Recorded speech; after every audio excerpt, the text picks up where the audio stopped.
Good evening to you all. आज हम लोग स्पेसिफिक रूप से इंडियन इकोनॉमी पर चर्चा करेंगे।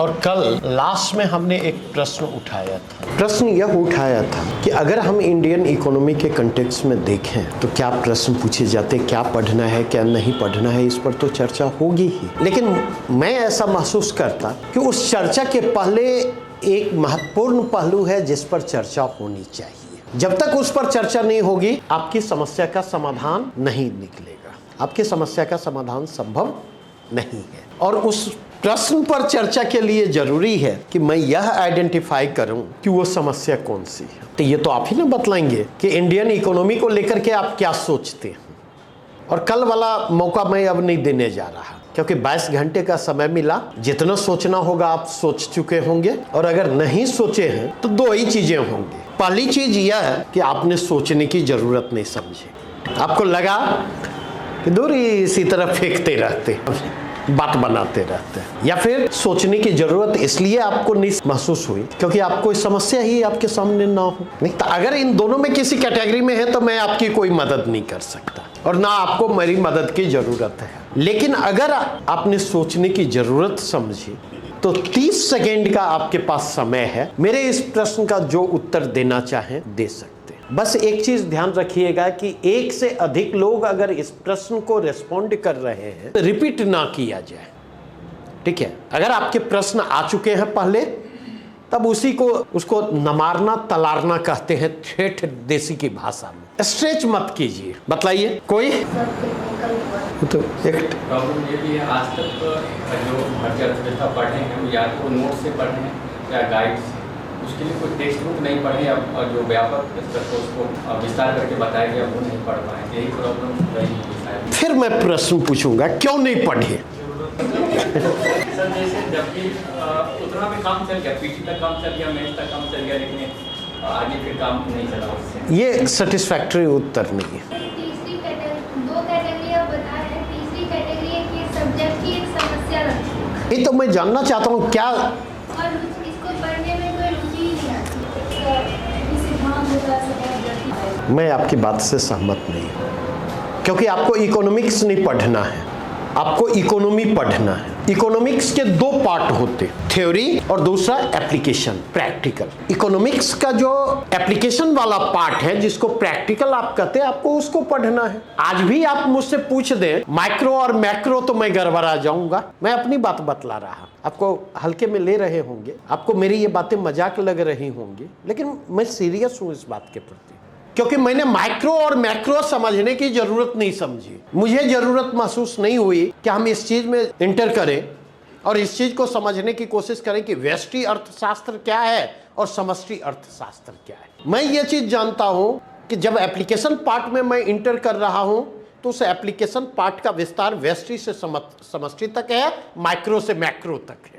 एक बात। दूसरी बात क्या है, इस बात को समझें, क्योंकि मैं जो आंसर आपके साथ एक्सपेक्ट कर रहा था वो आंसर आप में से किसी ने नहीं दिया। अरे वो सब सेकेंडरी है, वो सब सेकेंडरी नहीं। अब एक प्रश्न पूछता हूं मैं ही थोड़ा इतर हट करके, क्योंकि टहलाने की आदत है मेरी, ठीक है। और मुझ पर घर से लेकर के बाहर तक ये आरोप लगते रहे हैं कि मैं सीधा बात कभी नहीं करता, ठीक है। और मैं एग्री करता हूं इस बात से क्योंकि साहित्य का विद्यार्थी रहा हूं और साहित्य की ओर नेचुरल ओरिएंटेशन रहा है, ठीक है। और संयोग से कहूं तो साहित्य मेरे संस्कार में भी है। मेरे पिताजी भी सीधे बात करने की बजाय जो है, अभिधा की बजाय लक्षणा और व्यंजना में ही बात किया करते थे। तो नर्चरिंग कुछ ऐसी हुई कि वो चीजें। एक प्रश्न मैं पूछूंगा, आप में से कितने लोग हैं जो मेरे साथ सहजता महसूस करते हैं? आप में से कितने लोग हैं जो मेरे साथ सहजता महसूस करते? नहीं ही देखा देखी नहीं, मतलब देखा देखी इसलिए नहीं क्योंकि देखे दूसरे को हाथ उठाते तो हमको भी लगा एक दबाव निर्मित हुआ, हमें भी उठाना चाहिए। क्या नहीं, क्वेश्चन बहुत आसान है। चलिए प्रश्न बदल देता, आप में से कितने लोग हैं जो असहज महसूस करते मेरे साथ? ठीक है, ठीक है। सवाल यह उभर करके आता, इस सहजता, जो सहज महसूस करते उस सहजता का कारण क्या है, और जो असहज महसूस करते हैं उस असहजता का कारण क्या है? कुछ न कुछ तो रीजन होंगे। तो 4 लोगों के हाथ उठे थे। सहजता का कारण क्या है शैलेश, बतलाओ। ये आप डिलीवर करते हैं, मतलब लगभग चीज़ें समझ में आ जाती हैं, इसलिए भी सहज आप एक। हाँ, यह बोलो खुल करके बोलो ना। मतलब चीज़ें समझ में आ जाती हैं, बस यही रीजन है सहजता का। फ्रीक्वेंसी मैच हो गया, कहीं पर अब रीढ़ की हड्डी 2 है नहीं, 100% कैसे मैच करेगी। और कोई उत्तर जो देना चाहे, सहज क्यों महसूस करते, बताइए। क्योंकि जो प्रश्न मैंने इनिशियली पूछा उसका उत्तर इसी में निहित है। सहजता का ये भी कारण है सर कि जो भी टॉपिक आप बताते हैं उस पर काफ़ी विस्तार से बताते हैं और समझ जो है थोड़ा विकसित हुआ पहले से नहीं सोच पाते थे, हम ज़्यादा अच्छी तरीके से। मुझे लगता है आपने मेरा प्रश्न नहीं समझा आप लोगों ने। नहीं, मुझे लगता है मुझे अपना प्रश्न बदलना चाहिए। शायद मेरे प्रश्न को गलत तरीके से आपने इंटरप्रेट किया है, इसलिए मुझे बीच में प्रश्न बदलने की जरूरत पड़ रही। आप में से कितने लोग हैं जिनको मुझसे डर लगता है? क्या, किस लिए नहीं लगता? क्यों नहीं लगता है? चलो मैंने मान लिया, क्यों नहीं लगता है? नहीं सर, इसलिए करता है फ्रीक्वेंसी मैच ही है, तो मेरे साथ आपका फ्रीक्वेंसी भी उतना मैच नहीं हुआ है। हाँ, कोशिश करूंगा मैच करवाने की। देखिए, मैंने जो प्रश्न पूछा इसका एक कंटेक्स्ट है। दोनों प्रश्न सिमिलर हैं। आपने विषय वस्तु के प्रतिपादन के कंटेक्स्ट में सहजता और असहजता को लिया। मैंने विषय वस्तु के प्रतिपादन के संदर्भ में सहजता या असहजता की बात नहीं की। मैंने जो सहजता और असहजता की बात की, अपने साथ संबंधों के परिप्रेक्ष्य में मैंने सहजता और असहजता की बात की। ठीक उसी के कंटेक्स्ट में अगर आपको मुझसे डर लगता तो आप सहज नहीं होंगे मेरे साथ, मैं ये इंश्योर कर सकता। और अगर आपको डर नहीं लगता, अगर आप सहज हैं, तो आपको मुझसे डर नहीं लगेगा। इस बात को ध्यान रखिएगा और इसको फॉर्मूले की तरह मैं आपके सामने रख रहा हूं। और अगर आपको लगता है कि आप मेरे साथ सहज हैं फिर भी आपको डर लग रहा है, तो इस बात को ध्यान रखेंगे, आपको मुझसे नहीं डर लग रहा, आप अपने आप से डर रहे हैं।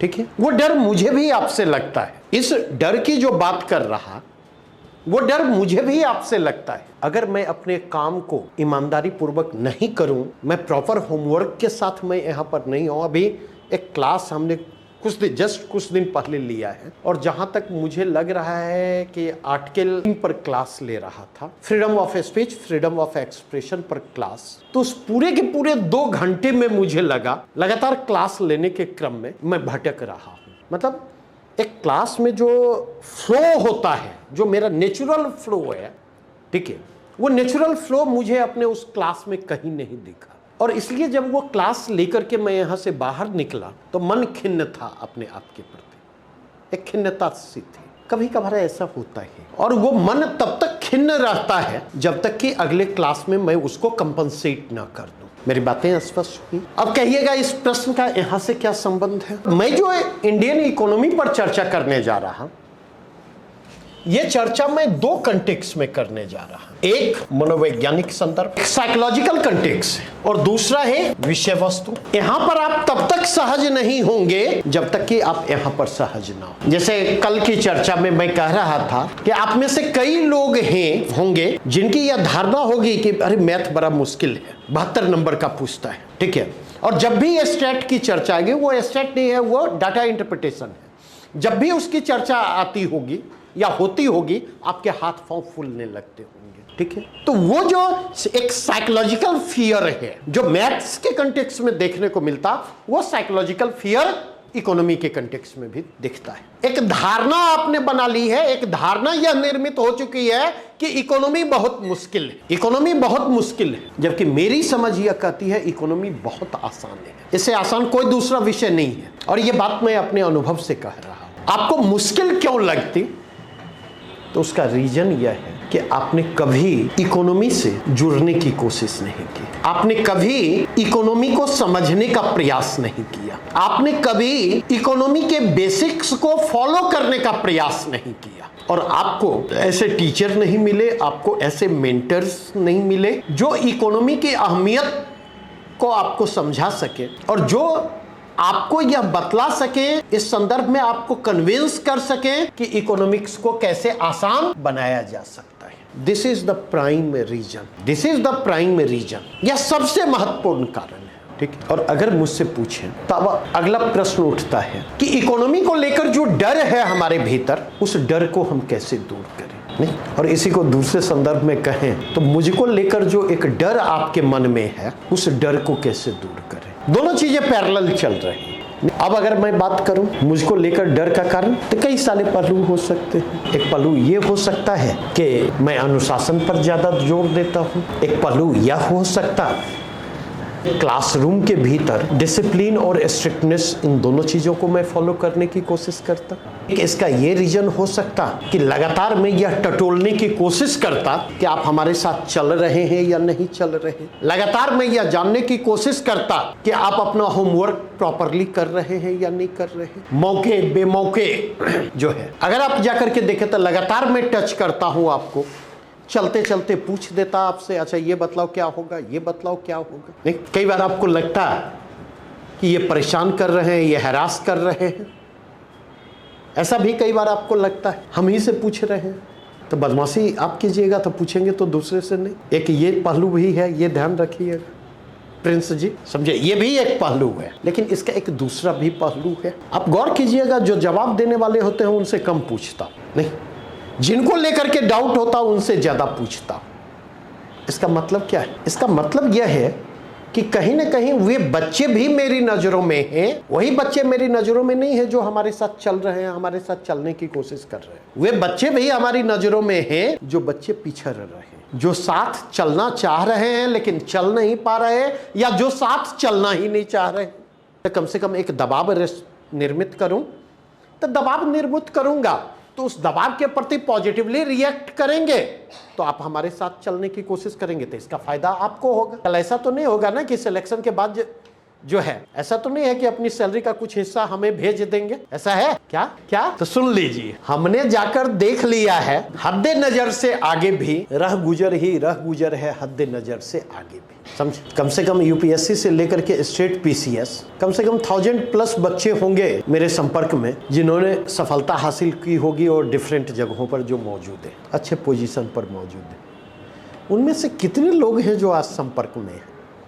और जो लोग भी संपर्क में हैं उसका क्रेडिट मुझे नहीं है, इसका क्रेडिट मैं उनको देता कि वे संपर्क में रहना चाह रहे हैं, वो संपर्क में रहने की अहमियत समझ रहे हैं, इसलिए वो संपर्क में। मेरी बात पूछेंगे तो मैं तो एक बार अपनी भूमिका का निर्वाह कर लेता, फिर छोड़ करके आगे बढ़ चलता।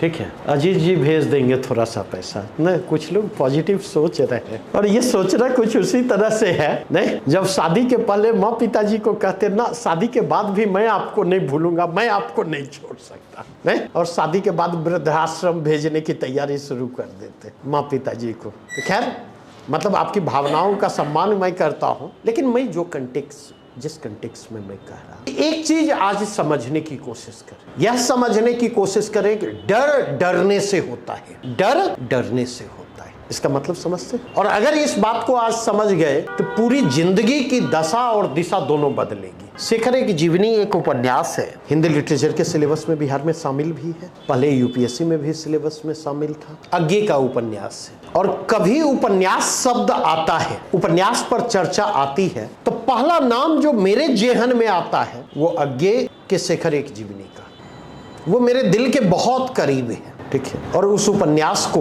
मैंने अपनी जिंदगी के 3 महीने दिए, 3 महीने लगातार, और वो 3 महीने दिए केवल नहीं है, कहां तक उतार पाया मैं नहीं कह सकता हूं, लेकिन मैं ये कह सकता हूं कि अगर उस उपन्यास से गुजरेंगे तो कई बार आपको मेरी याद आएगी। अगर आप मुझे जानते हैं, कई बार आप मुझे समझते हैं, तो उस उपन्यास से गुजरते हुए कई बार मेरी याद आएगी, क्योंकि उस उपन्यास ने मेरी जिंदगी की दशा और दिशा को निर्धारित करने में अहम भूमिका निभाई है। अब अगर देखें तो शेखर एक जीवनी का एक प्रकरण है। शेखर जू जाता है चिड़ियाघर, वहां पर बाघ को देखता है और बाघ को देखकर उसके मन में डर समा जाता है। वहां से आता है और उस दिन से वह बाघ के डर के साए तले जी रहा है। शेखर के पिताजी उसको नोटिस करते और अगले दिन क्या करते कि वो बाघ का एक पुतला जो है अपने ड्राइंग रूम में ला करके रख देते।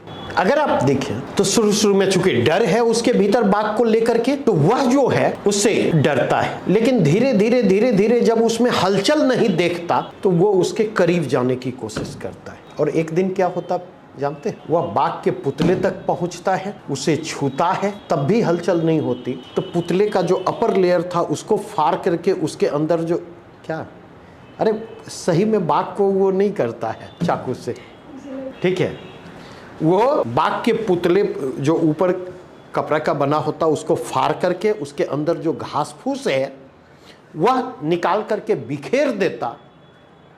और अब वह इस प्रयोग के सहारे इस निष्कर्ष पर पहुंचता है कि डर डरने से होता है, डर डरने से होता है। अब अगर आप जाकर के देखते ये जो दृष्टांत है, इस दृष्टांत के माध्यम से मैं क्या कहना चाह रहा हूं, इस दृष्टांत के माध्यम से मैं आपको बतलाना चाह रहा हूं, मैं आपको मैसेज देना चाह रहा हूं, वह यह कि डर का सामना कीजिए, भागिए नहीं। स्वेट मार्डन की एक बुक है, मोटिवेशनल बुक है, वो नहीं दुनिया बदलो, और भागो नहीं दुनिया बदलो के नाम से कल राहुल सांकृत्यायन की जयंती थी। भागो नहीं दुनिया बदलो के नाम से राहुल सांकृत्यायन ने भी एक बुक लिखी। मेरे कहने का मतलब है कि अगर आप डरते हैं तो डर को दूर कीजिए, डर को दूर कीजिए। और डर को दूर करने का तरीका क्या है, तो डर को दूर करने का तरीका है उसका सामना कीजिए। अगर सामना करेंगे तो धीरे धीरे वो डर समाप्त हो जाएगा। एक छोटा सा उदाहरण दूंगा, कभी स्कूल या कॉलेज के ट्रिप पर गए हैं? ट्रिप के पहले और ट्रिप के बाद टीचर के साथ संबंधों में कोई परिवर्तन आया है? क्या परिवर्तन आया है? क्यों फ्रेंडली हो जाते थे? पहले क्यों नहीं होते थे, बाद में क्यों होते हैं? एक पहलू ये। दूसरा पहलू, कई बार हम लोग बैठते हैं तो चर्चा करते हैं आपस में, आप लोगों के साथ भी, दोस्तों के साथ। पहले लोग पिताजी से डरते थे, आज के बच्चे पिताजी से डरते हैं क्यों? रीजन क्या है उसके पीछे? रीजन क्या है, कभी सोचा है? पहले घर अलग होता था, दरवाजा अलग होता था, नहीं? पिताजी दरवाजे पर रहते थे, माँ घर में रहती थी, नहीं? तो एक डिस्टेंस होता था। तो पिताजी के साथ जो बातचीत होती थी या उनके सामने जो अपीयरेंस होता था वो फॉर्मल अपीयरेंस होता था। इस क्रम में कई बार देखा, माँ अगर पिताजी के सामने कुछ बोली, ऐसा गुरकते थे पिताजी कि अगले 3 दिन माँ पिताजी के सामने नहीं आती थी, नहीं? तो इसको देख करके हमें लगता था कहीं हमारे साथ भी ऐसे ही ना करें। लेकिन आज अगर मैं अपने बच्चे को कुछ बोलता हूं तो तुरंत पत्नी खड़ी हो जाएगी, खबरदार मेरे बच्चे को कुछ कह नहीं सकती, तुरंत खड़ी हो जाएगी। पत्नी अगर बच्चे को कुछ कहेगी तो तुरंत हम खड़े हो जाएंगे। यहाँ बच्चा देखता है ये मेरी माँ ही बाप को वैल्यू नहीं दे रही है, मेरी माँ ही बाप को वैल्यू नहीं दे रही है, तो हम क्या देंगे? मतलब इस साइकोलॉजी को समझिए। जैसे एक ट्रेडिशनली आप देखेंगे पिताजी माँ को वैल्यू नहीं देते हैं तो बच्चा भी माँ को वैल्यू नहीं देता है, ये रियलिटी है। बाप के सामने आवाज नहीं निकलेगी लेकिन माँ को 4 बात सुना देगा, उचित अनुचित है, ऐसा या नहीं? दूसरी चीज अगर आप देखें तो एक और परिवर्तन हुआ, घर और दरवाजे की दूरी समाप्त होती चली गई और दरवाजा अब घर में समाहित हो गया। इस बात को भी समझिए, दरवाजा घर में समाहित हो गया। तो अब देखेंगे घर जो बनता है वहीं पर दरवाजा भी छोटा सा घर के से लगा हुआ होता, तो एक ये चीज होती है। दूसरी चीज होती है कि जरा कभी ऑब्जर्व करने की कोशिश कीजिए, जब आप जाते हैं तो आप देखिए कितने लोग हैं जो अपने दरवाजे पर बैठे दिखाई पड़ेंगे, घर के मर्द पुरुष घर में घुसी आया रहता है सब, नहीं? मतलब ये रियलिटी है। और अगर आप देखें तो जैसे कल तक आप माँ के साथ आपके इनफॉर्मल रिलेशन होते थे, नहीं? हम लोग पिताजी के सामने बैठने की हिम्मत नहीं कर पाते थे, वो कहते थे भी तब लास्ट के कुछ समय छोड़ दूं तो नहीं बैठते थे, नहीं? और आज के बच्चे जिधर मेरा मुंह होगा उधर लात करके पड़ जाएंगे। मतलब ये चीजें बड़ी आसानी से आप ऑब्जर्व कर सकते। तो इसका मतलब यह कि संबंधों का इनफॉर्मलाइजेशन हुआ, और संबंधों का इनफॉर्मलाइजेशन हुआ तो वो चीजें फिर धीरे धीरे क्या हुई? समाप्त होती चली गई। तो एक चीज गौर आप कीजिएगा, आप में से जो लोग क्लास आते हैं और क्लास से जाते हैं उनको कंपैरेटिवली मुझसे ज्यादा डर लगता होगा, लेकिन जो 2 बार 3 बार 4 बार गलती से किसी भी तरह किसी भी कारण से ऑफिस में जाकर के जो मिल लिए, तो उनको लगता होगा अरे हम इनको सोचते कुछ थे, ये तो कुछ और है, ये उतने स्ट्रिक्ट नहीं है। नहीं तो वहाँ से फिर क्या होगा, वो सहजता क्या होती है, आप मेरे साथ सहज होते चले जाते, और जब मेरे साथ सहज होते चले जाते तो इसका फ़ायदा मुझे भी मिलता है, इसका फ़ायदा आपको भी मिलता है, क्योंकि इसके कारण लर्निंग आसान हो जाती है, और लर्निंग आउटकम इसके कारण क्या होता जाता है। तो इसका मतलब क्या हुआ, ये तो मैंने अपने कंटेक्स्ट में बात की। विषय के संदर्भ में अगर बात करूं तो इसका मतलब है विषय के साथ हमें सहज होना होगा, विषय के साथ हमें सहज होना होगा। और विषय के साथ सहज होने के लिए आवश्यकता किस बात की है, विषय से कनेक्ट होने की कोशिश करें, विषय से जुड़ने की कोशिश करें। और विषय से जुड़ेंगे कब, विषय से कनेक्ट हम कब होंगे, जब हम विषय की अहमियत को समझेंगे, जब हम विषय तक पहुंचने की कोशिश करेंगे। आप गौर कीजिएगा, जो स्कूल में जो भी विषय, जिस विषय के साथ आप कंफर्टेबल हैं, जिस विषय में आपने बेहतर स्कोर किया, आप याद कीजिए उस विषय में आपको अच्छे टीचर मिले होंगे, और जिस विषय में आपको अच्छे टीचर नहीं मिले, उस विषय के साथ आपको सहजता नहीं महसूस होती होगी, वो विषय आपको मुश्किल लगता होगा। आप ये नोटिस करें। तो इसका मतलब विषय के साथ सहजता विकसित करनी होगी। अब विषय के साथ सहजता को विकसित करने का तरीका क्या है, किसी भी चीज को पढ़ना शुरू करें, किसी भी चीज को, किसी भी विषय को जब पढ़ना आप शुरू करेंगे, जैसे मैं बतला दूं कि मैंने पढ़ना शुरू किया, शुरू में जब ग्रेजुएशन डेज में था तो गुनाहों का देवता पढ़ा, और गुनाहों का देवता पढ़ा तो खूब रोया, समझे। जब ग्रेजुएशन डेज से बाहर निकला, जब सिविल की तैयारी में आया, शेखर एक जीवनी पढ़ा, और ऐसी डुबकी लगाई कि अगले 3 महीने तक उसमें डुबकी लगाता रहा, केवल शेखर एक जीवनी। और हमारे गुरु थे डॉक्टर बलराम तिवारी, उन्होंने कहा था कि शेखर छोड़ दीजिए, कमाईनी छोड़ दीजिए, यद्यपि मैं करवा दूंगा मोटा मोटी, लेकिन मैंने कहा दोनों तो मैं नहीं छोड़ूंगा, एक मैं करूंगा। और शेखर को हमने टारगेट किया कि उसे हमें करना है। एंड एट दैट टाइम, उस समय शेखर एक जीवनी पर जितने क्रिटिक बाजार में उपलब्ध थे, आलोचना की जितनी पुस्तकें उपलब्ध थी, उन सारी पुस्तकों को मैंने पढ़ा, और ऐसी कम से कम 7 से 8 पुस्तकों को शेखर एक जीवनी पर मैंने पढ़ा, और उस पर अपना मटेरियल तैयार किया, उस पर अपना नोट्स तैयार किया। शेखर एक जीवनी पढ़ने के बाद मतलब कई बार कोशिश की कि गुनाहों का देवता पढ़ूं दोबारा, लेकिन हर बार 2, 4, 5, 10 पन्ना पलट करके रख देता था, क्या बकवास है। क्योंकि शेखर एक जीवनी में गुनाहों का देवता में क्या है, उथलापन है। आप उसको कह सकते हैं किशोरा अवस्था का जो प्रेम होता है, तो किशोरा अवस्था के प्रेम में क्या डोमिनेंट होता, तो किशोरा अवस्था के प्रेम में आप देखेंगे रोमांटिक आवेग होता है, किशोरा अवस्था के प्रेम में आप देखेंगे उथलापन होता, भावुकता होती है, गहराई नहीं होता। तो वही उथलापन उसमें था। अब जिसने गहराई का स्वाद चख लिया, उसको उथलापन आनंदित करेगा। कभी दोबारा मैं उसके बाद नहीं पढ़ पाया, इस चीज को समझ। तो अगर इसके कंटेक्स्ट में कहूं, अगर किसी, अच्छा एक और बात बतला दूं, फिर मैं वापस आऊंगा कि शेखर एक जीवनी पढ़ने की कोशिश करने वाले जो है 80% लोगों ने, जिन्होंने शेखर एक जीवनी पढ़ना शुरू किया, 80 से 85% लोग शेखर एक जीवनी को नहीं पढ़ पाए। और क्यों नहीं पढ़ पाए, इसलिए क्योंकि शेखर एक जीवनी पार्ट 1 जो है बुक, उसके शुरुआती 78 पन्ने से आगे वो नहीं बढ़ पाए, और शुरुआती 78 पन्ने को पढ़ना बड़ा मुश्किल काम है। अगर 78 पन्ने को आप क्रॉस कर जाएंगे तो दोनों पार्ट को आप समाप्त करेंगे, लेकिन वहीं पर पेशेंस जवाब दे जाता है, और हम बीच रास्ते में ही उसको छोड़ देते हैं।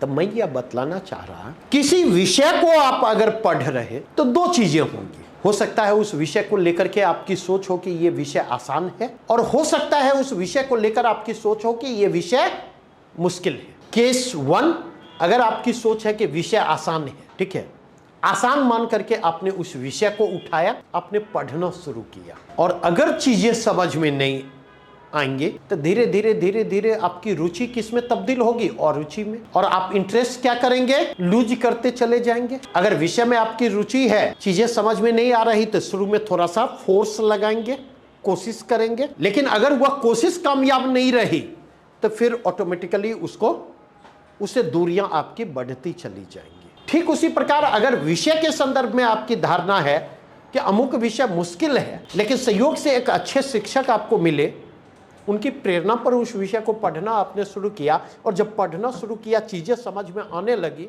तो ऑटोमेटिकली क्या होगा, जैसे चीजें समझ में आएंगी तो आपका इंटरेस्ट बढ़ेगा, इंटरेस्ट बढ़ेगा तो आप उसकी गहराइयों में और उतरने की कोशिश करेंगे। जितनी उसकी गहराइयों में उतरेंगे उतनी समझ आपकी विकसित होती चली जाएगी, और फिर वो विषय कठिन से आपके लिए क्या होता चला जाएगा, वो विषय कठिन से आसान होता चला जाएगा। अब इकोनॉमी के संदर्भ में अगर हम बात करें, आप में से जिनको इकोनॉमी से डर लगता, जिनको भी लगता है इकोनॉमी मुश्किल है, तो एक बार मुझ पर भरोसा करें। मैं आपको विश्वास दिलाता हूं इकोनॉमी बहुत आसान है।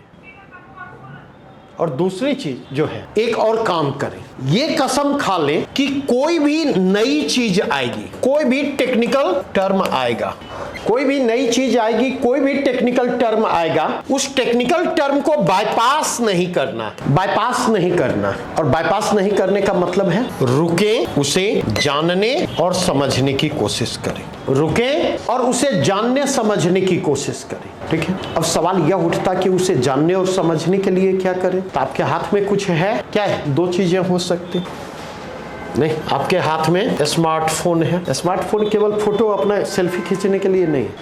ये जो है, मैं कहता हूं कि एक गंभीर बीमारी के शिकार हम लोग होते जा रहे हैं। मैं गंभीर बीमारी कहता हूं, लाइलाज बीमारी।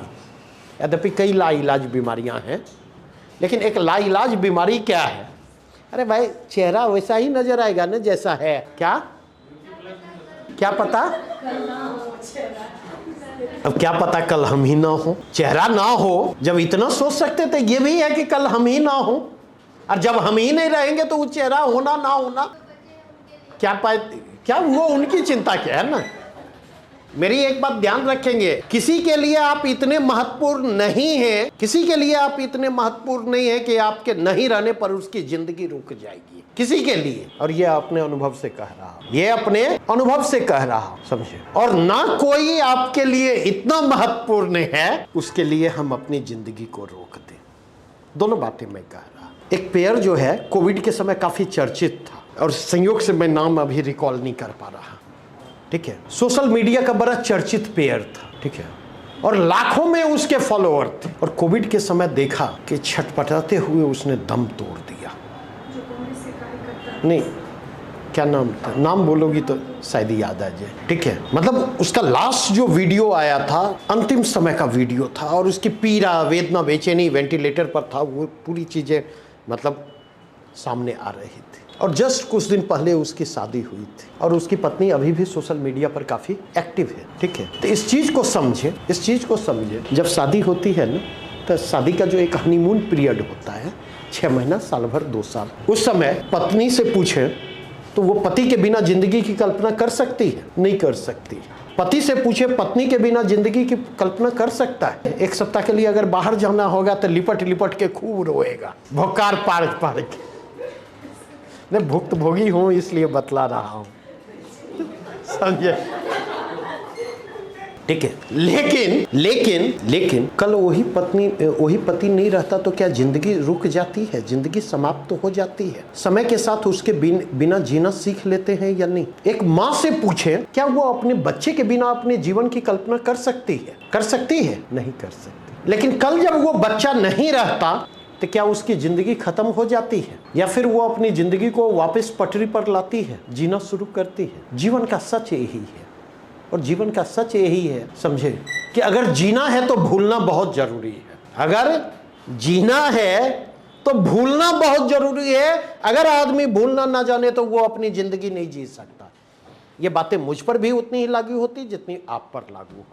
इस चीज को समझे, इस चीज को समझे। ये दिमाग है ना, हमारे पास सीमित समय है, हमारी ऊर्जा भी सीमित है। ऐसा है कि असीमित समय है, अनलिमिटेड एनर्जी है, और ये दिमाग जो है इसकी क्षमता भी क्या है, कैपेसिटी क्या है, सीमित है। तो अब इस सीमित समय, सीमित ऊर्जा और सीमित क्षमता का इस्तेमाल हम प्रोडक्टिव मैनर में करते हैं या अनप्रोडक्टिव मैनर में करते हैं, या किस पर डिपेंड करता है? किसने हमें जो है, किसने चिकोटी काटी है, किसने डिच किया है, नहीं, कौन ऐन मौके पर टपला देकर के निकल गया, इसको याद करने के लिए इस बात को हम इसका इस्तेमाल करते, तो ऑब्वियसली समय भी कम होगा, ऊर्जा भी कम होगी, और यहां पर मेमोरी का स्पेस भी क्या होगा, मोबाइल में एक स्पेस होता है ना, नहीं? तो आप देखेंगे जब मोबाइल का जो मेमोरी कैपेसिटी होती है, जब वो फुल होने लगती है तो हैंग करना शुरू करता है या नहीं?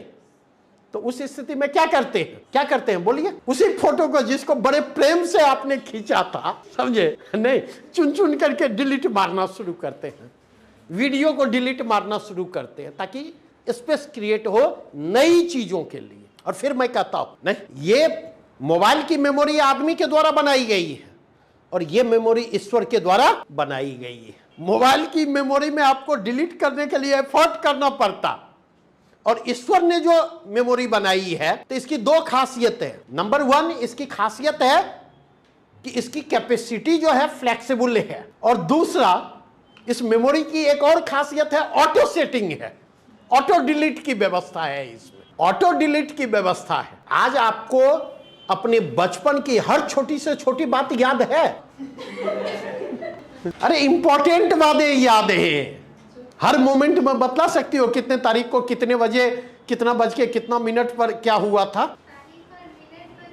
नहीं, तारीख और मिनट की बात कर रहा हूं। इसका मतलब भूले ना। अगर तारीख और मिनट याद नहीं है तो इसका क्या मतलब? जो चीजें याद रखनी चाहिए वो याद है नहीं, जो चीजें बहुत इंपॉर्टेंट नहीं लगी वो समय के प्रवाह में निकलता चला गया। यही बात तो मैं भी कह रहा हूं यहाँ पर, और वो तरीका बतला रहा हूं जिस तरीके से इकोनॉमी ने किसी भी विषय को आसान बनाया जा सकता, जहां पर आपको समस्या। और ये हर विषय में कुछ पार्ट ऐसे होंगे जहां पर आप काफी कंफर्टेबल हैं, कुछ पार्ट ऐसे होंगे जहां पर वो कंफर्ट लेवल नहीं होगा, और कुछ पार्ट ऐसे होंगे जहां पर अनकंफर्टेबल होंगे। तो पहला काम क्या करना है? स्टॉप, रुके। दूसरा काम क्या करना है? अगर यहां रुके, कल हमने मोबाइल लिया और मोबाइल पर हमने टाइप किया कुछ भी, जैसे कहीं पर GVA पर नजर पड़ी, ग्रॉस वैल्यू एडिशन, नहीं, हमारे दिमाग में आया कि पहले इकोनॉमिक ग्रोथ की कहीं पर बात होती थी तो GDP की बात होती थी, अब हर जगह देखते हैं GVA।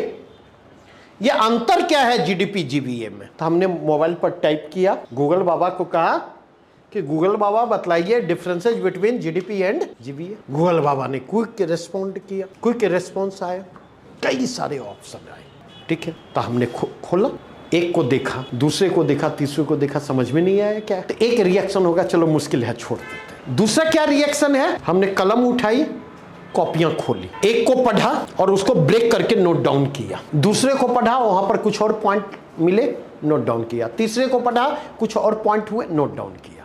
अब हमने क्या किया? अब हमने किया, कलम जैसे उठाया, गति हमारी पढ़ने की क्या होगी? धीमी होगी। और जो अब हम पढ़ रहे हैं उसको हम ब्रेक कर रहे हैं, पॉइंट में ब्रेक कर रहे हैं, पॉइंट में उसको हमने ब्रेक किया। आधे घंटे की मेहनत के बाद हमें यह समझ में आ गया GDP क्या है, GVA क्या है, यह समझ में आ गया GDP और GVA का डिफरेंस क्या है, और यह समझ में आ गया कि क्यों अब GDP के बजाय GVA का सहारा लिया जा रहा है। लेकिन दिक्कत क्या होती है? हम में से कितने लोग हैं जिनको अगर किसी भी सब्जेक्ट के किसी भी पोर्शन में या कहीं पर भी परेशानी महसूस होती है तो हम पढ़ने की, हम रुकते हैं, उसको तलाशने की कोशिश करते हैं, पढ़ने की गति को धीमी करते हैं, कलम उठाते हैं, उसको ब्रेक करते हैं, और तब तक हम उसको डिकंस्ट्रक्ट करते जब तक कि एक मुकम्मल समझ उस पर विकसित ना हो जाए। मैं पूछता हूं कि किसी भी विषय को पढ़ते हुए क्या आप इस तरीके को अपनाते हैं? अगर अपनाते हैं तो उस विषय के साथ, उस टॉपिक के साथ आप समय के साथ सहज होते चले जाएंगे, और अगर इस तरीके को नहीं अपनाते हैं तो आपकी समस्या का कहीं पर समाधान नहीं मिलने वाला। ठीक, आज के कंटेक्स्ट में बात करूं तो UPSC के लिए जो इंडियन इकोनॉमी पर बुक, मेरे उस बुक के 6 एडिशन आए। लास्ट एडिशन सितंबर 2017 का था। BPSC पर इकोनॉमी की जो बुक है उसका लास्ट एडिशन 2019 का है, नया वाला आने वाला है आगे। अब अगर इसके कंटेक्स्ट में बात करूं तो सैकड़ों फोन मैंने रिसीव किए हैं जहां पर इकोनॉमिक्स ऑप्शनल के लिए बच्चे ने मुझसे संपर्क किया, और जब मैंने उसे बतलाने की कोशिश की कि भाई इकोनॉमिक्स से हमारा कोई लेना देना नहीं है, तो सामने वाला मानने के लिए यह तैयार नहीं हुआ कि कोई नॉन इकोनॉमिक्स बैकग्राउंड का आदमी भी ये पुस्तक लिख सकता है। ये रियलिटी बतला रहा। और ये कैसे संभव हुआ, ये संभव कैसे हुआ? और ऐसा नहीं है, जो इकोनॉमी को लेकर आपके भीतर डर है वो डर मेरे भीतर भी था। इकोनॉमिक्स कठिन मुझे भी लगता था जिस तरह आपको लगता है, इकोनॉमिक्स में परेशानियां मुझे भी आती थी उसी तरह जिस तरह आपको आती। और अक्सर मैं कोट करता हूँ, मुझे लगता है ये बात 96-97 की होगी। उस समय आप देखेंगे इस एशियन क्राइसिस चल रहा है, पूर्वी एशियाई संकट, और उसका अगर एक बैकग्राउंड दे दूं तो बेसिकली हमने इकोनॉमिक रिफॉर्म की दिशा में जो 1991 में पहल की, और इकोनॉमिक रिफॉर्म के लिए हमने लिबरलाइजेशन, प्राइवेटाइजेशन और ग्लोबलाइजेशन के जिस मॉडल को हमने अपनाया उसके पीछे कई सारे पुश एंड पुल फैक्टर थे। और अगर आप देखें तो उन पुश फैक्टर की अगर मैं चर्चा करूं तो एक पुश फैक्टर था इस एशियन इकोनॉमी का आउटस्टैंडिंग परफॉर्मेंस, इस एशियन और साउथ ईस्ट एशियन इकोनॉमी का आउटस्टैंडिंग परफॉर्मेंस। 80 के दशक के लास्ट में आप देखेंगे उन्होंने भी जो है अपने यहाँ खुलेपन को प्रमोट किया, आर्थिक खुलेपन को प्रमोट किया, उन्होंने भी अपनी अर्थव्यवस्थाओं को खोला। और जब उन्होंने अपनी अर्थव्यवस्थाओं को खोला तो क्या हुआ? आजकल देखें गांव में ये चीजें खूब दिखाई पड़ेंगी कि अगर मैं कर्जा मांगने जाऊं तो मुझे कर्ज नहीं मिलेगा, ठीक है, लेकिन जो कर्ज चुका पाने में सक्षम नहीं है वो कर्ज मांगने जाए तो तुरंत कर्ज मिल जाएगा। कभी नोटिस किया क्यों कर्ज मिल जाएगा? क्योंकि पता है ये कर्ज चुका पाने की स्थिति में नहीं है। तो कहिएगा मिलेगा कैसे? तो नजर होती है कि बेटा चुका तो पाएगा नहीं, जमीन है ना इसकी, इसी बहाने और धड़ल्ले से ये चीजें हो। तो अगर आप देखें तो जब उन्होंने अपनी अर्थव्यवस्था को खोला तो तेजी से विदेशी पूंजी का प्रवाह बढ़ा, और जब विदेशी पूंजी का प्रवाह तेजी से बढ़ा तो आज अगर अचानक आपके पास 5 करोड़ आ जाए तो क्या करेंगे? कुछ कीजिएगा ना, क्या कीजिएगा? नहीं तो पगलाने का खतरा ज्यादा होगा, नहीं तो एक खतरा है। लेकिन दिक्कत यह है कि अब करोड़ क्या, इतना बिलियन में हम लोगों ने 5 ट्रिलियन सुना है प्रधानमंत्री जी के मुंह से कि वो ट्रिलियन भी आ जाएगा तो नर्व पर कंट्रोल रहेगा। सब क्या करेंगे? देखेंगे कम समय में कैसे इसका इस्तेमाल किया जाए ताकि 5 को 10 और 10 को 20 बनाया जाए। तो आजकल क्या देखेंगे कि शेयर मार्केट आपके घर में घुस गया है, ठीक है, और शेयर मार्केट में मतलब इस आशा के साथ कि ले जाके डाल देंगे तो उसके बाद क्या होगा आप बेहतर समझते। तो हुआ ये कि ये जो फ्लो बढ़ा ना, तो रियल एस्टेट में इन्वेस्टमेंट बढ़ता चला गया और रियल एस्टेट सेक्टर का तेजी से ग्रोथ हुआ। और अगर आप देखें, अगर बेसिक इकोनॉमी की समझ होगी तो आप देखेंगे एक ग्रोथ साइकिल होता है कैपिटलिस्ट इकोनॉमी में। जो पूंजीवादी अर्थव्यवस्थाएं होती उनमें एक ग्रोथ साइकिल होता है, और उस ग्रोथ साइकिल में आप क्या देखेंगे? तो उस ग्रोथ साइकिल में आप पाएंगे कि 5 साल 6 साल 7 साल जो है हाई ग्रोथ का फेज होगा, ठीक है, और उसके बाद देखेंगे 3 साल 4 साल जो है लो ग्रोथ का फेज होगा। ये पैटर्न आपको दिखेगा। और अगर उस लो ग्रोथ के फेज, अगर आपने उस हाई ग्रोथ के फेज को मैनेज नहीं किया है, इफेक्टिवली रेगुलेट नहीं किया है, और अगर आपने लो ग्रोथ के फेज को इफेक्टिवली रेगुलेट नहीं किया है, तो उसी स्थिति में खतरा किसका होता है? उसी स्थिति में रिसेशन का भी खतरा होता, उसी स्थिति में स्लो डाउन का खतरा होता है, उसी स्थिति में स्लो डाउन के रिसेशन और डिप्रेशन में कन्वर्ट होने का खतरा होता है, ठीक। तो जब वहां पर देखेंगे कि रियल एस्टेट में इन्वेस्ट होते चले गए, जब स्लो ग्रोथ का फेज आता है तो वो तो प्रॉफिट ओरिएंटेड अप्रोच के साथ इन्वेस्टमेंट हुआ, तो रियल एस्टेट में इन्वेस्ट कर दिया गया। जब स्लो ग्रोथ का फेज आया तो वो क्या चाहेंगे? हम निकाल करके अपनी निवेशित पूंजी को निकाल बाहर लेकर के बाहर निकल।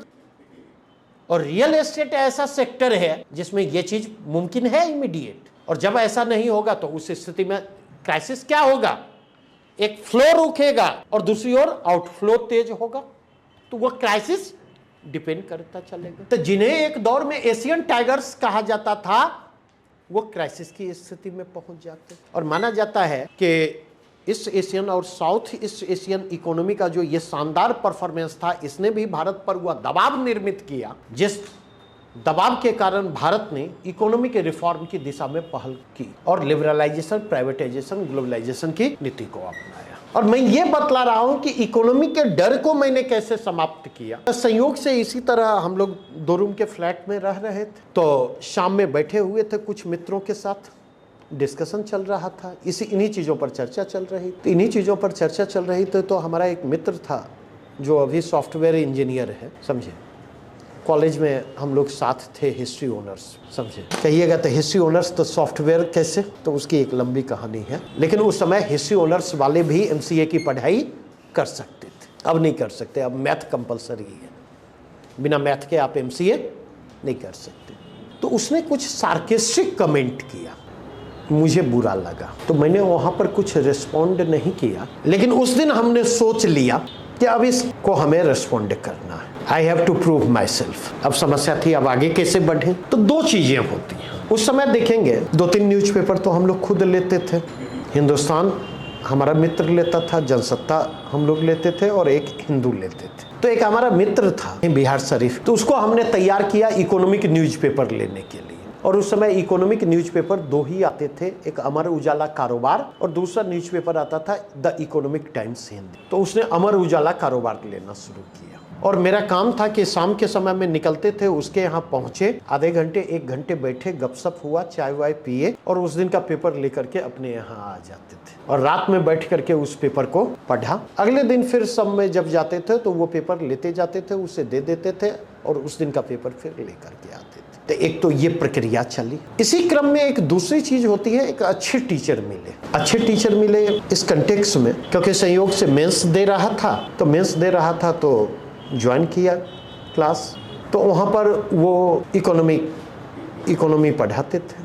तो लगभग 15-16 क्लास उन्होंने लिया। उसके बाद लड़कों ने रिवोल्ट कर दिया उनके क्लास में, क्योंकि टीचर अच्छे थे, लेकिन एग्जामिनेशन की नीड और रिक्वायरमेंट की बहुत, अगर फ्रेंकली मुझसे पूछे, विथ ड्यू रेस्पेक्ट मैं ये बात करता, एग्जामिनेशन की नीड और रिक्वायरमेंट की बहुत समझ नहीं थी। तो संयोग से जब बच्चों ने रिवोल्ट कर दिया, तो फिर जो प्राइम फैकल्टी थे उन्होंने खुद इकोनॉमी का क्लास लिया, 10 से 12 घंटे का लिया होगा। और संयोग कुछ ऐसा लगा कि उस 10 से 12 घंटे में उन्होंने जो पढ़ाया, प्रश्न वहीं से पूछा गया, न कि पिछले 15 क्लास से। लेकिन उस 15 क्लास का मुझे ये फायदा मिला कि उस फाउंडेशन को बिल्डअप करने का मुझे मौका मिला वहाँ से, ठीक है। और उसके बाद जब काम शुरू किया, तो मैं आपको बतला दूं, कम से कम अपने स्टूडेंट लाइफ में मैंने अगले 3 वर्षों के दौरान कम से कम 25 से 30 जो है दोस्तों को या जूनियर को मैंने 5 घंटे 6 घंटे के अंदर इकोनॉमी की जो बेसिक टर्मिनोलॉजी है, जो इकोनॉमी का बेसिक कॉन्सेप्ट होगा, उनको बैठा कर मैंने पढ़ाया होगा। और जिन लोगों को मैंने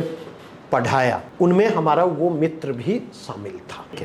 और फिर वहां से जो यात्रा शुरू हुई, वहां से वो यात्रा अनवरत जारी है, आज तक जारी है। वही लेटर फेज में जब पढ़ाना शुरू किया तो धीरे धीरे क्लास नोट्स तैयार हुआ। फिर वहाँ से बुक का आइडिया आया, क्योंकि मेरे क्लास नोट्स बहुत पॉपुलर होते थे उस समय। या जो मटेरियल मैं तैयार करता, यूपीएससी मेंस जो बच्चे देते थे उनके बीच बहुत पॉपुलर था, और लोग वेट करते थे, हिंदी माध्यम के छात्र, लास्ट तक उसका। तो अब जो बात मैं कहना चाहता कि जो काम मैंने किया, मैं ये नहीं कहता कि मेरी तरह यहाँ पर आकर के 5 साल के बाद आप भी पढ़ाना शुरू कर दीजिए, समझे। क्योंकि जो हालात दिख रहे हैं उस समय तक आप ये काम भी AI ही करेगा। क्या शैलेश, उम्मीद की जा सकती है, समझे। आर्टिफिशियल इंटेलिजेंस के सहारे वो काम होगा, ठीक है। और अगर थोड़ा बहुत फैकल्टी के लिए स्पेस होगा भी नहीं, तो कॉर्पोरेट पूंजी के खेल में टिक नहीं पाएंगे, ये मैं कह सकता हूँ, समझे। जहाँ पर यहाँ करोड़ लेकर के, आज बाजू की हालत देख ले, रविंद्रन की हालत देख ले, सारा कॉर्पोरेट पूंजी का खेल है। तो जो बात मैं कह सकता,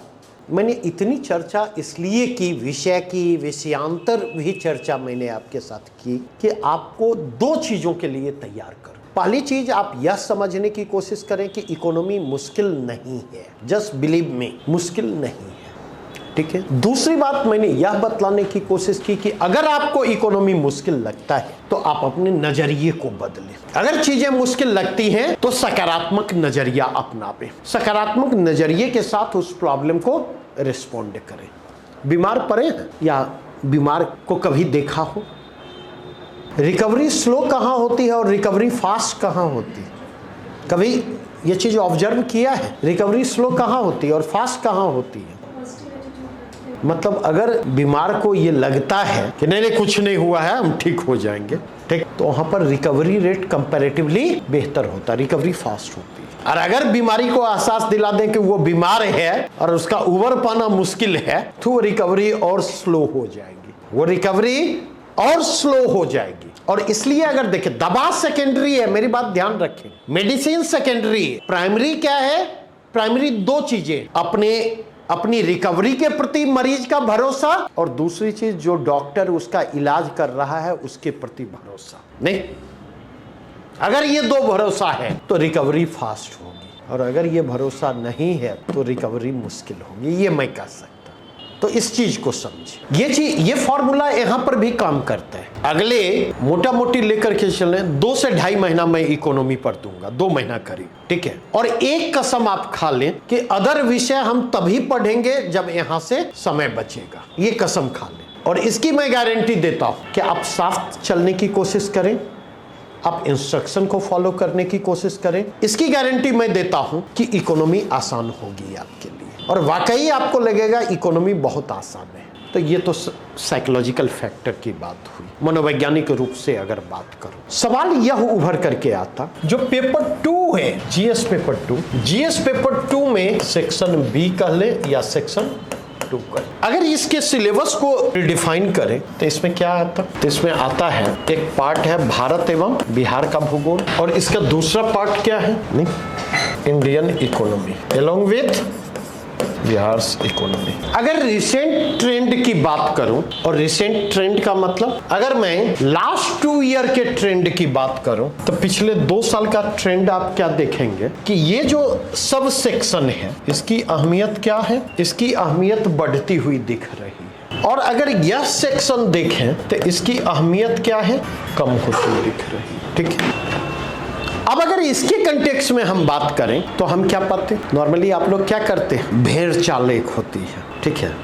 हम देख रहे हैं कि यहाँ से प्रश्न कम पूछ रहे हैं, यहाँ से ज़्यादा पूछ रहे हैं, तो अब पूरी ऊर्जा क्या करेंगे? इसके पीछे झोंके नहीं। और पता चला तैयार करके गए 70वीं बीपीएससी मेंस के लिए, पता चला है कि ज्योग्राफी सेक्शन से 1 या 2 प्रश्न पूछे, से सारे प्रश्न इकोनॉमी सेक्शन से पूछ लिए। क्योंकि ध्यान रखें, सिविल सर्विसेज के एग्जामिनेशन की एक बड़ी खासियत होती है, और यह खासियत यह है कि जब तक आपको ट्रेंड समझ में आता है तब तक ट्रेंड बदलने लगता है। हमेशा ध्यान रखें इस बात को। और इसीलिए एक स्टूडेंट के रूप में भी मैं ये बात कर रहा, और एक टीचर के रूप में भी बात कर रहा, कि लगातार यूपीएससी हो बीपीएससी हो उसके पेस के साथ कंपीट करने की कोशिश करता हूँ। और वो कहावत है ना, तू डाल मैं पात, ठीक है।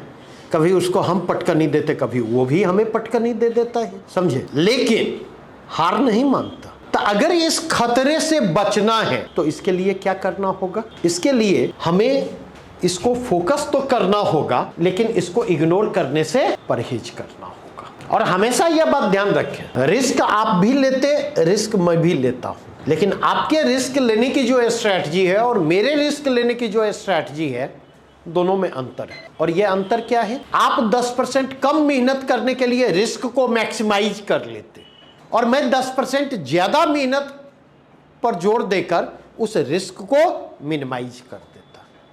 इस चीज को समझे, क्योंकि मैं ये नहीं जानता कि क्या पूछा जाएगा 70वीं बीपीएससी मेंस में। जान रहा हूं? अभी नहीं जान रहा, लेकिन मैं आपको इंश्योर करता हूं कि जितनी चीजें यहां कवर की जाएंगी, डायरेक्टली इनडायरेक्टली उसके बाहर से प्रश्न नहीं होंगे, ये मैं इंश्योर कर सकता, मतलब मुझे डाउट नहीं है। और अगर उसके साथ मैच करना है तो आपको मेरे साथ चलना होगा। तो एक इस चीज को समझने की कोशिश करें। दूसरा, आप इस चीज को समझने की कोशिश करें, ये जो इंडियन इकोनॉमी सेक्शन से प्रश्न पूछे जा रहे हैं, ये प्रश्न 3 जगहों पर पूछे जा रहे हैं। प्राइमरली देखें, यहां से प्रश्न जीएस पेपर 1 सेक्शन बी, ये जो करंट का सेक्शन है, कई बार करंट के सेक्शन में भी इकोनॉमी से प्रश्न पूछे जाते हैं। इस चीज को समझें। अगर आप देखें जीएस पेपर 2 में 2 सेक्शन हैं जहां इकोनॉमी से रिलेटेड प्रश्न पूछे जाते हैं। एक तो फोकस सेक्शन है, सेक्शन 2, फोकस यहां होता, लेकिन एट द सेम टाइम जो साइंस एंड टेक वाला सेक्शन है, सी या सेक्शन 3, यहां पर भी देखेंगे, यहां पर भी अगर आप देखें तो यहां पर भी आप देखेंगे प्रश्न उठा करके पूछे जाते नेशनल इकोनॉमिक चैलेंजेस और role of science and tech, जिस इंटरडिसिप्लिनरी अप्रोच की बात कर रहा। एक तो इसको समझने की कोशिश करें, इसलिए इकोनॉमी को इग्नोर करने की छूट आपको नहीं देता है। दूसरी चीज अगर आप जाकर के देखें तो यहां और क्या पाएंगे। तीसरी चीज अगर आप देखें, nature of question. Nature of question क्या है, ठीक है। पहले अगर आप देखेंगे, पूर्व में अगर देखें, यहां से जो प्रश्न पूछे जाते थे उनकी प्रकृति क्या होती, तो यहां से जो प्रश्न पूछे जाते थे पारंपरिक प्रकृति होती थी, औद्योगिक पिछड़ेपन के कारण, नहीं, अर्थव्यवस्था में कृषि का महत्व, भारतीय अर्थव्यवस्था में लघु उद्योगों का महत्व, कुछ इस प्रकृति के प्रश्न पूछे जाते थे। अब अगर आप जाकर के देखें तो यहां जो प्रश्न पूछे जाते हैं, अब की बात करूं तो आप देखेंगे, एक तो आप देखेंगे इंटरडिसिप्लिनरी अप्रोच पर आधारित प्रश्न पूछे जाते हैं, अंतर विषयक दृष्टिकोण पर आधारित प्रश्न, अंतर विषयक दृष्टिकोण पर आधारित प्रश्न। क्योंकि इकोनॉमी सेक्शन से जो प्रश्न पूछे जा रहे हैं वो केवल इकोनॉमी से नहीं है, वो कई जगहों पर अगर आप जाकर के देखें तो ज्योग्राफी से भी कनेक्टेड दिखाई पड़ेंगे। कई जगहों पर अगर आप जाकर के देखें तो ये आपको इकोलॉजी, एनवायरनमेंट से भी संबद्ध दिखाई पड़ेंगे। कई जगहों पर अगर आप जाकर के देखें तो ये प्रश्न आपको सोशियोलॉजी से भी संबद्ध दिखाई पड़ेंगे। कई जगहों पर अगर आप जाकर के देखें तो ये प्रश्न आपको साइंस एंड टेक से संबद्ध भी दिखाई पड़ेंगे। और आप जाकर के तलाशें। और एक और चीज ध्यान रखें, यहां इकोनॉमी से जो प्रश्न पूछे जा रहे हैं, विशेष करके इस पार्ट में जो प्रश्न पूछे जा रहे हैं जीएस पेपर 1 में, तो यहां पर देखें इंटरनेशनल रिपोर्ट से भी प्रश्न पूछे जा रहे हैं और इंटरनेशनल इकोनॉमी से भी प्रश्न पूछे जा रहे हैं। ग्लोबल इकोनॉमी में कोई महत्वपूर्ण घटना घटी हो, फॉरेन ट्रेंड के फ्रंट पर इंडिया का कोई डेवलपमेंट हुआ, WTO के मोर्चे पर कुछ प्रगति हुई हो, वहां से भी प्रश्न उठा करके पूछे जाते हैं। और इसलिए बार बार कहता हूं कि आप जब पढ़ते हैं तो केवल किताब उठाते, किताब तो उठाए ही, लेकिन किताबों के साथ साथ आपको बार बार क्वेश्चन बैंक पलटना होगा, प्रश्नों को पलटना होगा, प्रश्नों को आइडेंटिफाई करना होगा। ये जो मैं ट्रेंड एनालिसिस उपलब्ध करवाता हूं, ये सबसे मुश्किल काम होता, सबसे मुश्किल काम। और बिलीव करेंगे, मुझे सबसे मीनिंगलेस काम लगता है जब आपको देखता हूं, क्योंकि आपके लिए उस ट्रेंड एनालिसिस की कोई अहमियत ही नहीं। अगर सॉफ्ट कॉपी उपलब्ध करवाऊं तो देखने की जरूरत नहीं समझेंगे, अगर हार्ड कॉपी उपलब्ध करवाऊं तो पता चला ले जाकर के कहीं गताल खाते में डाल देंगे। और दोनों ही स्थितियों में वह वर्थलेस है। जबकि मुझे लगता है अगर मैं नहीं हूं तो वो ट्रेंड एनालिसिस अकेले आपको गाइड करने में और तैयारी के दौरान आपकी मदद करने में वो पूरी तरह से समर्थ है। मैं उपलब्ध करवाऊंगा वो भी, ठीक है। तो अगर ये चीजें हो रही हैं तो इसका मतलब इन पहलुओं पर भी हमको ध्यान में रखना होगा। और दूसरा अगर आप देखें तो एक तो अंतर विषयक दृष्टिकोण पर आधारित प्रश्न पूछे जा रहे हैं, दूसरा अगर आप देखें एप्लीकेशन, दूसरा अगर आप देखें अपडेशन, तीसरा अगर देखें तो एप्लीकेशन और अपडेशन कब संभव होगा। आप में से कई लोगों ने प्रश्न उठाया कि बड़े करंट से प्रश्न पूछे जाते हैं, बड़ा मुश्किल होता है। मोस्ट ऑफ के केस में ये आपका था या नहीं था, नहीं, आप सोच करके देखें, जितने लोगों से आप मिलते हैं सबकी चर्चा करते हैं, नहीं करते, तो किसकी चर्चा करते हैं? जिसमें कुछ खास नजर आता है, नहीं, और खास नजर आता है सकारात्मक नकारात्मक दोनों रूपों में, केवल सकारात्मक संदर्भों में नहीं देखें। कई बार मजा लेने के लिए चर्चा करेंगे। जैसे एक कॉमन चीज आप देखेंगे, अगर 5-6 लोगों का ग्रुप है तो जब हम लोग मिलते हैं तो क्या चर्चा करते हैं? मोस्ट ऑफ द केस में देखेंगे उस आदमी को डिस्कस करते जो वहां पर नहीं है, पूरा का पूरा पोस्टमार्टम कर देते हैं। होता है ऐसा या नहीं? मन के भाव जो दबे हुए हैं, नहीं, वो खुल करके प्रकट होते हैं। और हमेशा ध्यान रखें, जो नहीं होता वो हमेशा चर्चा का विषय हो। और उसी में जो हाइपर सेंसिटिव होता, जो इमोशनल होता है, जब उसको पता चलता कि फलाना कल मेरे बारे में ऐसा बोल रहा था, नहीं, तो उसको लगता है कलेजा फट गया। ऐसा होता है या नहीं?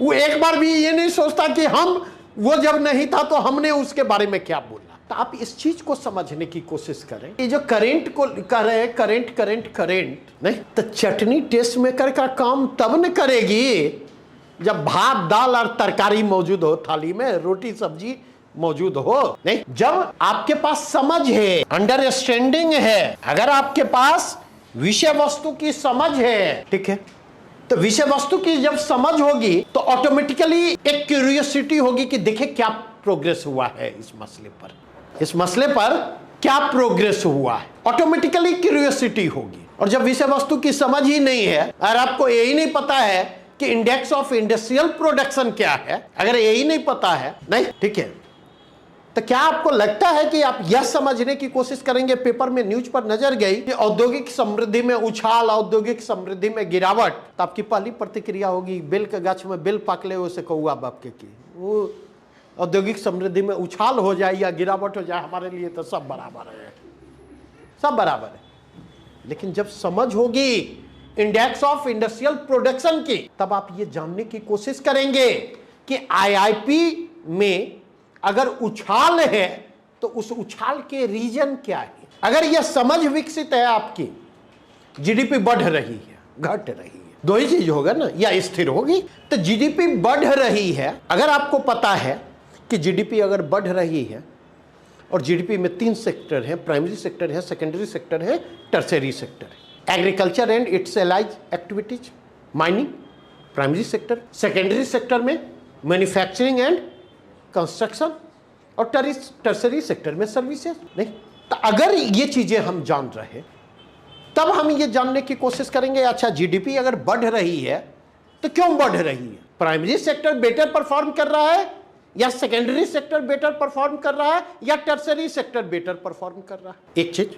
दूसरी चीज, अब हमने पढ़ा, पेपर की हेडिंग है कि अप्रैल 2020 से जून 2020 के बीच वाली तिमाही में जीडीपी में वृद्धि की दर जो है -3% रही। एग्रीकल्चर सेक्टर का बेहतर प्रदर्शन 4% ग्रोथ रहा। तो मन में तो यह प्रश्न उठेगा ना कि अगर एग्रीकल्चर सेक्टर का परफॉर्मेंस बेहतर रहा, 4% का पॉजिटिव ग्रोथ दिया, तो ये जीडीपी -4% के आसपास पर क्यों। और अगर यह माइनस में है तो दो चीजें होंगी, एक नॉन एग्रीकल्चर सेक्टर ने परफॉर्म नहीं किया, नेगेटिव परफॉर्मेंस दिया, चाहे मैन्युफैक्चरिंग की बात करें, चाहे कंस्ट्रक्शन की बात करें, चाहे सर्विसेज सेक्टर की बात करें। लेकिन उसके साथ एक भी चीज तो जानना होगा ना कि अगर भारतीय अर्थव्यवस्था की संरचना को देखें तो वेटेज किसका ज्यादा है। अगर वेटेज एग्रीकल्चर का कम होगा और इंडस्ट्री और सेकेंडरी सेक्टर और टर्शियरी सेक्टर का ज्यादा होगा, तो एग्रीकल्चर का के बेटर ग्रोथ का भी जीडीपी पर उतना इंपैक्ट नहीं होगा जितना हम सोच सकते। और अगर इंपैक्ट एग्रीकल्चर सेक्टर का वेटेज ज्यादा है तो वह सेकेंडरी सेक्टर और टर्शियरी सेक्टर के नेगेटिव ग्रोथ को क्या करेगा, काउंटर बैलेंस करने की स्थिति में होगा। तो ये तो समझ रखनी होगी ना, ये समझ तो विकसित करनी होगी। बिना इस समझ को विकसित किए क्या आपको लगता है कि समस्या का समाधान मिलेगा। तो इसीलिए अगर हम जाकर के देखें, अंडरस्टैंडिंग हमें डेवलप करनी होगी। बिना अंडरस्टैंडिंग डेवलप किए ना तो आप विषय के साथ सहज ही नहीं होंगे, तो करंट में क्या हो रहा है नहीं हो रहा है क्या मतलब है। विषय के साथ सहज ही नहीं होंगे, सामान्य प्रश्नों पर सहज नहीं होंगे, तो एप्लीकेशन बेस्ड प्रश्नों पर कहां से समझ होंगे। अगर बेसिक अंडरस्टैंडिंग विषय की नहीं है तो इंटरडिसिप्लिनरी अप्रोच, इकोनॉमी का ज्योग्राफी से क्या संबंध है, इकोनॉमी का इकोलॉजिकल एनवायरमेंटल डेवलपमेंट से क्या संबंध है, इकोनॉमी का साइंस एंड टेक के डेवलपमेंट से क्या संबंध है, इकोनॉमी का सोशियोलॉजिकल पर्सपेक्टिव से क्या संबंध है, उसके संदर्भ में क्या इंप्लीकेशन है, ये कहां से आप समझेंगे। क्योंकि इंटरडिसिप्लिनरी अप्रोच तब तक विकसित नहीं हो सकता और उस अप्रोच को तब तक आप एडॉप्ट नहीं कर सकते हैं जब तक मूल विषय की समझ ना हो और मूल विषय के साथ आप कंफर्टेबल ना हो। जब तक मूल विषय की समझ नहीं है और जब तक मूल विषय के साथ आप सहज नहीं है, तब तक आप इंटरडिसिप्लिनरी अप्रोच की तरफ नहीं बढ़ सकते। यहीं पर अगर आप जाकर के देखें तो एक और काम करना होगा, वह क्या है, बिहार इकोनॉमी। क्योंकि अगर आप जाकर के देखें तो अर्थव्यवस्था खंड से भी जो प्रश्न पूछे जा रहे हैं वहां पर एक पैटर्न आपको दिखेगा। और वह पैटर्न क्या है, वह पैटर्न यह है कि यहां पर आपको बिहार सेंट्रिक अप्रोच दिखेगा। टेल क्वेश्चन के रूप में बिहार जोड़ दिया जाएगा। नहीं तो इसका मतलब यह है कि जब हम बिहार की इकोनॉमी को पढ़ रहे, क्योंकि प्रश्न तो फ्रीक्वेंटली यहां से पूछे जा रहे हैं, तो जब हम बिहार की इकोनॉमी को पढ़ रहे हैं तो उसे इंडियन इकोनॉमी के सापेक्ष रखकर देखने की कोशिश करें, नेशनल इकोनॉमी के सापेक्ष रखकर देखने की कोशिश करें, तब बिहार की इकोनॉमी को हम समझ पाएंगे और बिहार की इकोनॉमी के संदर्भ में हमारी समझ विकसित हो पाएगी, तभी हम उसको रिस्पॉन्ड करने की स्थिति में। अब सवाल उठता, ये कैसे संभव होगा। ये बात तो समझ में आ गई कि किस तरह के प्रश्न पूछे जाते, क्या क्या करना है, इसमें कहीं पर डाउट नहीं है। लेकिन सवाल यह उठता, करेंगे कैसे, ये करेंगे कैसे काम। तो एक समस्या आती है सोर्सेज को लेकर। स्रोत क्या होता, अगर आप देखें, इसके लिए आपको प्यार करना होगा। बिना प्यार किए आप, ठीक है, और प्यार जब आप करते तब क्या क्या करते। अगर अनुभव है तो उसको रिकॉल करें, अगर अनुभव नहीं है तो उसको इमेजिन करें। वो करना होगा। ये किससे प्यार करना होगा? किताबों से। सबसे बड़ी समस्या आज के दौर की है, सबसे बड़ी समस्या कि आप लोगों ने किताबों से दूरी बना ली है। आप लोगों ने किताबों से दूरी बना ली है। आपकी 90% समस्या के मूल में यह है। और किताबों की से दूरी आपने बना ली और निर्भरता आपकी किस पर बढ़ी? चुटका नोट्स पर। बोला ना कि काम चला लेते थे, बीपीएससी काम चलाने की अनुमति देती थी, आप चला लेते थे। अब चलाइए ना, 69वीं के बाद चलाइए। काम कैसे चलाएंगे? पीटी में ही काम चला के दिखा ले। कई बार मैं पूछता हूं तो लोग कहते हैं कि सर 18 में मेरे 14 सही थे। अरे नानी के सामने ननिहार का किस्सा, उंगली पर गिन लूंगा बीपीएससी पीटी देने वाले को जो कहेंगे कि 18 में 14 सही थे। तुक्का की बात मैं नहीं करूंगा, तुक्का की बात मैं नहीं करूंगा, लेकिन उंगली पर गिन लूंगा। जिस तरह के प्रश्न थे, हमें पता है ना किस तरह के प्रश्न पूछे गए। नहीं, उसमें भी जो प्योरली बीपीएससी की तैयारी करने वाले हैं वो 14 सही कर देंगे? इम्पॉसिबल। थोड़ी सी संभावना उन लोगों के संदर्भ में की भी जा सकती है जो यूपीएससी की तैयारी कर रहे हैं और लगातार मेंस और इंटरव्यू दे रहे हैं। तो आप इस चीज को समझे, स्रोत पकड़नी होगी। और सोर्स के कंटेक्स्ट में बात करूं तो पहला सोर्स जो मैं सजेस्ट करूंगा वो है एनसीईआरटी बुक्स। और एनसीईआरटी में 4 बुक मैं रेफर करूंगा, 4 पुस्तकों को रेफर करूंगा। कौन कौन? Class 9 economy, class 10 economy, class 11 भारतीय अर्थव्यवस्था का विकास इकोनॉमी, और चौथा एक बुक जो सजेस्ट करूंगा क्लास 12 की ज्योग्राफी की बुक, जो बेसिकली इकोनॉमिक ज्योग्राफी है। ये 4 पुस्तकें सब, ठीक है, इसको पढ़ें। तो सोर्स यह है। दूसरा सोर्स जो सजेस्ट करूंगा वो है, अगर आपका मीडियम अंग्रेजी है तो एक बुक मैं सजेस्ट करूंगा, Indian economy performances and policies. ये बुक है उमा कपिला की, मतलब शानदार बुक, मैं तो दीवाना हूँ इस। और अगर हिंदी है तो मेरी जो बुक है बीपीएससी मेंस सीरीज की। तीसरी चीज, तीसरा कंटेक्स्ट सोर्स जो रेफर करूंगा, समाचार पत्र और पत्रिकाएं। इसमें मैं रेफर करूंगा न्यूज़पेपर में इंडियन एक्सप्रेस, द हिंदू। कम से कम इकोनॉमी के कंटेक्स्ट में मुझे हिंदी में कोई ऐसा न्यूज़पेपर नजर नहीं लगता जो इकोनॉमी रिलेटेड इश्यूज को कवर करता हो। ठीक है, उसमें आप ये कर सकते, ऑनलाइन तो चीजें अब सब उपलब्ध हैं, तो जो इकोनॉमी रिलेटेड आर्टिकल किसी भी न्यूज़पेपर में है उनको फॉलो करें। ठीक है, उसको फॉलो करें। तो वो आप अगर एक बार पेपर पलटने की आदत है तो वहां पर आपको आलेख मिल जाएंगे पर्याप्त, किसी एक जगह नहीं मिलेंगे। दूसरा, पत्रिकाएं जो हैं तो कम से कम 2 पत्रिका मैं सजेस्ट करूंगा, प्रतियोगिता दर्पण और योजना। प्रतियोगिता दर्पण और योजना, इतने सोर्स को अगर आप कवर करेंगे तो वो धीरे धीरे धीरे धीरे, और संख्या देख के घबराइए मत। बफे सिस्टम में भोज खाने जाते होंगे ना? नहीं तो सब कुछ खाते हैं? नहीं, क्या खाते? एक बार नजर दौड़ा लेते हैं, पहले जो है विंडो वॉचिंग करते, नहीं टहल के देख लेते, देखे आइटम क्या क्या है, अपने काम का क्या क्या है। ठीक है, और फिर अपने काम की चीजों को वहां से हम पिक कर लेते हैं। इसके अलावा अगर आप देखें, कहिएगा इसके अलावा भी एक रीडिंग तो कंपलसरी है, और वह रीडिंग क्या है? आर्थिक समीक्षा बिहार, हर साल आती है, ये तो कंपलसरी है। और जो मैंने कहा कि मतलब इकोनॉमी रिलेटेड इशू जो पूछे जाते कई बार कंपैरेटिव एनालिसिस पर होते, नेशनल इकोनॉमी के सापेक्ष बिहार के परफॉर्मेंसेज पर बेस्ड होते, वो चीजें यहाँ से कवर हो जाएंगी। और इकोनॉमी सर्वे से आप देखेंगे प्रश्न पूछने के रुझान बढ़े। बातें स्पष्ट हुई? तो इस तरीके से इकोनॉमी को आसान बना। ठीक है, अब इतनी चीज शुरू में बतला देता हूँ, किस्सा कहानी बतलाने की बजाय तो आवाज करने की स्थिति में पहुंच जाते हैं। रियलिटी बतला रहा हूँ।